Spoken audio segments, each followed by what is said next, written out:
विधायक राम अवतार सैनी, समाजवादी पार्टी के बहुत पुराने नेता राष्ट्रीय सचिव राजकुमार यादव जी, हमारे समाजवादी पार्टी के हाजी लियाकत साहब, महाराजुद्दीन साहब, प्रभुदयाल वाल्मीकि जी, श्यामलाल सैनी जी, सत्येंद्र सैनी जी, विधायक अतुल प्रधान, विधायक आशु मलिक जी, मंच पर उपस्थित नरवेश सिंह खालसा जी, किशोर वाल्मीकि, हरिभूषण खटीक जी और बहुत सारे साथी, हमारे संगठन के अध्यक्ष फहद ललतेज जी और बड़ी संख्या में हमारे सभी समाजवादी पार्टी के नेता जो मंच पर हैं। यहां पर उपस्थित इस चुनावी जनसभा में सभी आदरणीय बुजुर्ग, किसान भाई, नौजवान साथी, माताएं, बहनें और पत्रकार बंधुओं, मैं सबसे पहले इस चुनावी जनसभा में आए हुए आप सबका बहुत बहुत धन्यवाद और आभार प्रकट करना चाहता हूं। जहां गर्मी है और लगातार तापमान बढ़ता चला जा रहा है और वोट डालने का समय भी अब कुछ बचा नहीं है,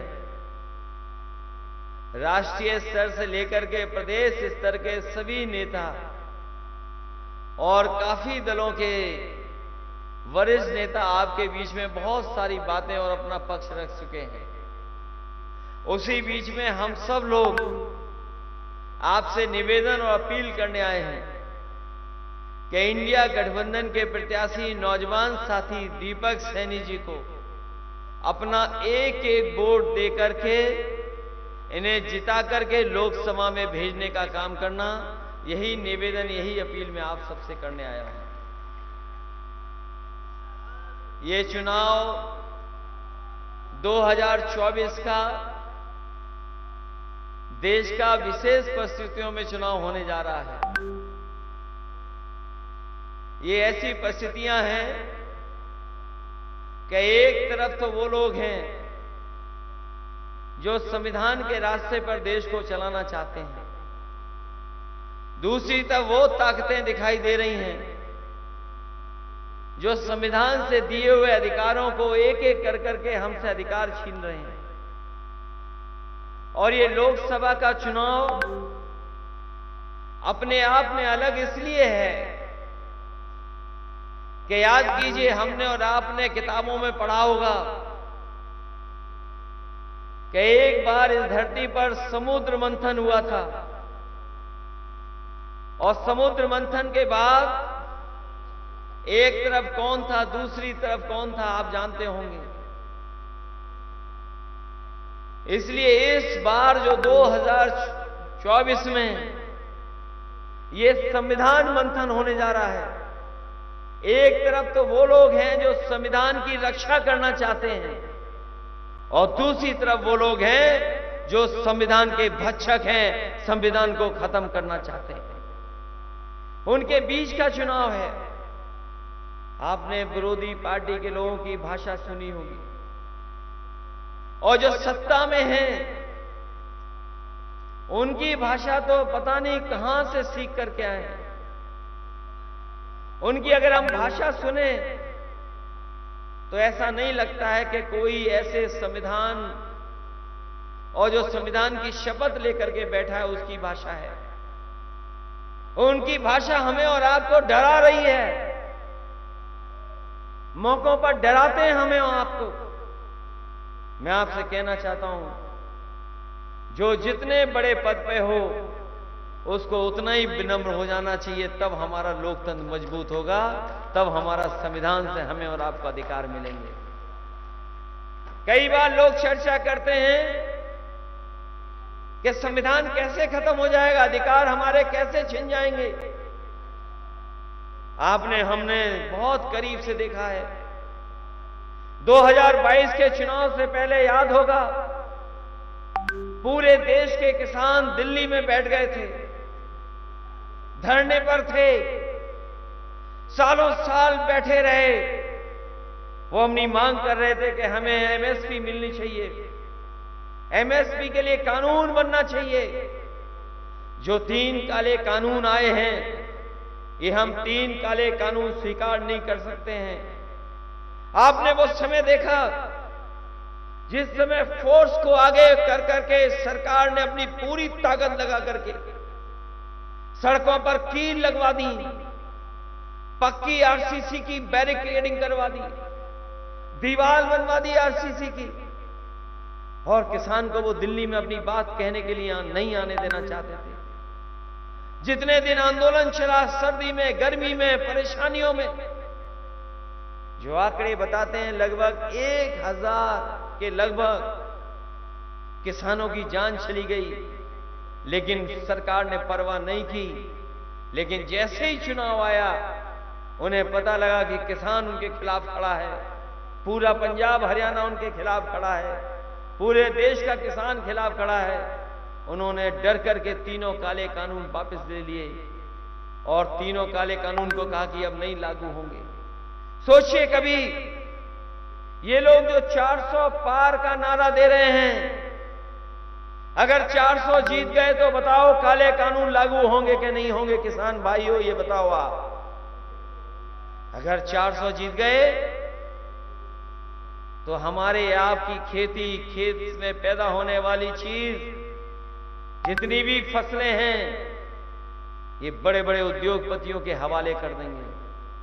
अभी मैं सुन रहा था, देश के प्रधानमंत्री कह रहे थे कि हमने भंडारण तैयार करा दिया है, देश का सबसे ज्यादा, दुनिया का सबसे ज्यादा भंडारण किसानों के लिए, फसल के लिए तैयार करा दिया है। मैं आपसे कहना चाहता हूं, वो सरकारी भंडारण नहीं है, वो बड़े बड़े उद्योगपतियों के भंडारण हैं। वो आपकी फसल को, आपकी पैदावार को मनचाही कीमत पे खरीद करके बाजार में मुनाफा कमाने के लिए भंडारण बना रहे हैं। आज फसल तैयार है, बहुत सी जगह किसान अपना गेहूं लेकर के गया, बताओ क्या एमएसपी मिल गई किसान को? यह सरकार दबाव बना रही है, ऐसे इंतजाम कर रही है कि आपको अपनी फसल की कीमत नहीं मिले। इसलिए हम इंडिया गठबंधन के लोगों ने तय किया है, अभी हमने अपना अधिकार पत्र जारी किया है जनता की मांग का, और तय किया है कि इंडिया गठबंधन सत्ता में आएगा, आप किसान भाइयों को एमएसपी का अधिकार देकर के हर फसल का एमएसपी दिलाने का काम ये इंडिया गठबंधन करेगा। आपने जो भी पढ़ा वो यही अखबार में पढ़ा कि INDIA इंडिया होता है। जो लोग थोड़ी बहुत ABCD जानते होंगे, अखबार में पढ़े होंगे, सोशल मीडिया पे पढ़े होंगे।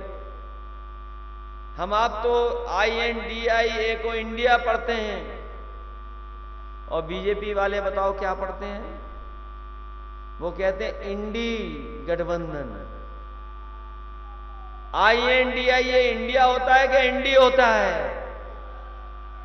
तो सोचिए, जो लोग इंडिया को नहीं पढ़ पा रहे हैं, इंडिया के लोगों को नहीं पढ़ पा रहे हैं, उन्हें इस लोकसभा में कौन वोट देने जा रहा है? और तब इन्हीं के आंकड़े बताते हैं कि 10 साल में 1 लाख किसानों ने देश में आत्महत्या की है।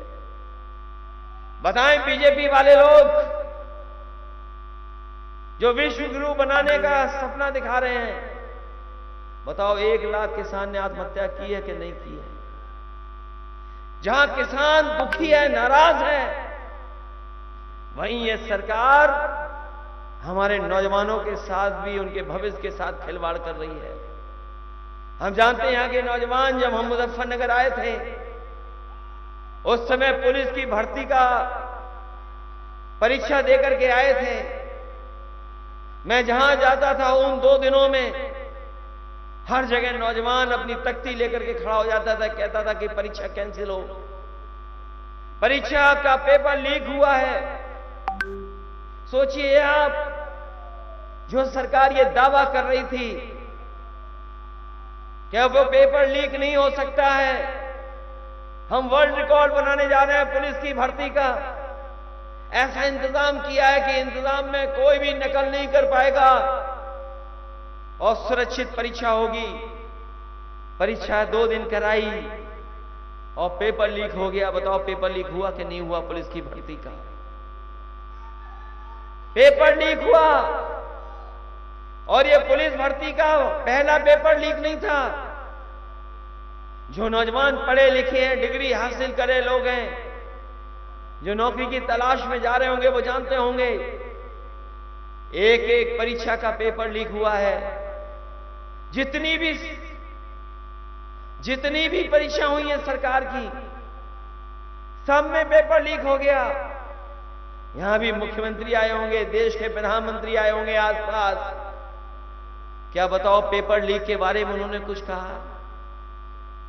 क्या पेपर लीक के लिए उन्होंने नौजवानों को कोई नौकरी की सलाह दी कि नौकरी मिलेगी उन्हें? कोई सलाह नहीं दी। पता नहीं देश के प्रधानमंत्री और मुख्यमंत्री को यही नहीं पता कि पेपर लीक हो रहे हैं।